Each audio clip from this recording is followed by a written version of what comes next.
Culture et patrimoine du judaïsme, une émission présentée par Emmanuel Attias. Chers auditeurs, bonjour. Dans quelques jours, à l'instar de chaque 27 janvier, se tiendra la journée internationale à la mémoire des victimes de l'Holocauste.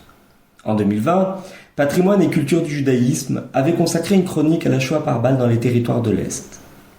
Cette année 2022 est l'occasion de parler d'un moment clé dans l'organisation du plus grand génocide de l'histoire, la conférence de Wannsee. Le monde commémore en effet cette année le 80e anniversaire d'une sinistre rencontre, organisée le 20 janvier 1942 dans la banlieue de Berlin pour planifier la solution finale. Dans son dossier consacré à la Shoah, le dernier numéro de la revue Historia, sorti ce mercredi en kiosque, s'ouvre sur cette phrase. 1942 constitue l'année noire de l'extension au continent européen du génocide des Juifs. Sur 6 millions de victimes, plus de 2,7 millions sont assassinés au cours de cette seule année. Comment expliquer ce tournant de la guerre ? Quelles en furent les conséquences ? Et quelle fut la réaction des Alliés à l'arrivée d'informations les alertant sur le meurtre de Massencourt ? Au moment où se tient la conférence, la Shoah se poursuit déjà depuis plusieurs mois. La déportation des Juifs d'Allemagne a débuté avant même l'entrée en guerre du Troisième Reich, et l'assassinat des Juifs par les Einsatzgruppen a causé la mort de plus d'1,5 million d'entre eux dans les territoires occupés par les armées nazies après l'invasion de l'Union soviétique en juin 1941. Au camp de Chelmno, dans le centre de la Pologne, des opérations de gazage ont déjà eu lieu, et plusieurs centres d'extermination nazis sont en projet. La conférence de Wannsee a donc pour objectif d'améliorer la technicité de la mise à mort des Juifs d'Europe. Dans un souci de discrétion, d'efficacité, mais aussi de rapidité, quelques-uns des plus hauts dignitaires du régime nazi ont été réunis à l'instigation du SS Reinhard Heydrich, qui préside la rencontre. Si la séance est brève, environ 2 heures, la conférence de Wannsee se veut une étape décisive dans le processus d'élimination des Juifs d'Europe.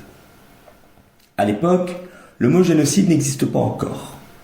Il sera créé l'année suivante par le juriste Raphaël Lemkin et intégré dans le droit international en 1948. Ainsi que le souligne l'historien Olivier Lallieu, auteur de plusieurs ouvrages de référence sur la question, les rouages de l'extermination des Juifs sont longtemps restés ignorés, au-delà de l'importance donnée à Auschwitz en tant que principal site de mise à mort. Depuis l'été 1942, de nombreuses informations filtrent pourtant. Les Alliés prennent connaissance du gazage des Juifs et des prisonniers de guerre soviétiques grâce aux messages de résistants qui transitent par la Suisse et la Suède. Côté britannique et américain, guerre de réaction. Certains, comme Churchill, aimeraient bien faire davantage, mais restent dans le consensus d'un gouvernement en temps de guerre et invitent la presse à ne pas faire de publicité sur la question des réfugiés juifs, indique le contemporanéiste Willy Coutin dans plusieurs articles d'un grand intérêt. Certains allègront après la guerre le souhait de ne pas révéler aux Allemands le décryptage d'une part de leurs messages codés. En réalité, les dirigeants anglo-saxons redoutent surtout qu'un assouplissement des quotas migratoires ne puisse leur coûter des suffrages et mettre en péril des soldats envoyés en Europe de l'Est pour secourir les victimes du nazisme. Pour Moscou, l'assassinat de millions de familles juives sur son territoire est éludé, celui-ci passant pour un crime de guerre parmi d'autres. Enfin, du point de vue français, le doute n'est pas permis, selon le spécialiste du régime de Vichy, Laurent Joly. Le chef du gouvernement, Pierre Laval, et son homme de confiance, René Bousquet, en charge de la police française, ne sont pas dupes. La livraison de milliers d'enfants à l'occupant ne peut se justifier par les impératifs de l'effort de guerre, à l'heure même où circulent au sommet de l'État collaborationniste les rumeurs les plus alarmantes sur le sort des Juifs déportés.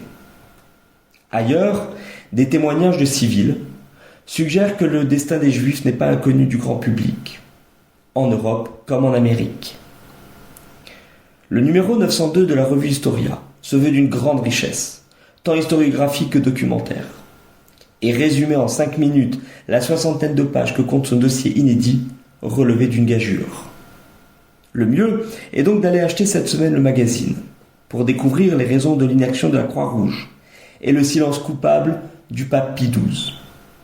Des thématiques qui nécessiteraient chacune, à n'en pas douter, une chronique. Patrimoine et culture du judaïsme vous donne rendez-vous vendredi prochain pour une nouvelle thématique. D'ici là, excellente semaine à tous.